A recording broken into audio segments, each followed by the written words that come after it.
When we reuse older props in a new production, they're often refitted with custom parts and given a whole new color scheme. You might not even recognize them the next time you see them on screen. For instance, coming up is our friend Herbie the Love Bug. He went through a special demolition derby makeover. Those dents and dings were added on purpose, but he can be polished up as good as new for his next starring role.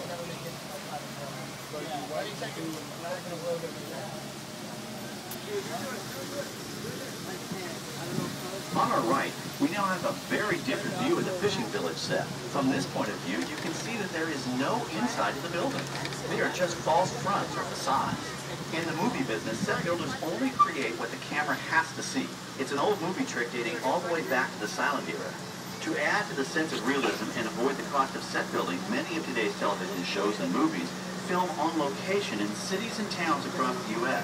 But out in the real world, you've got to contend with noise, traffic, crowds, and various visual elements that may or may not belong in your film.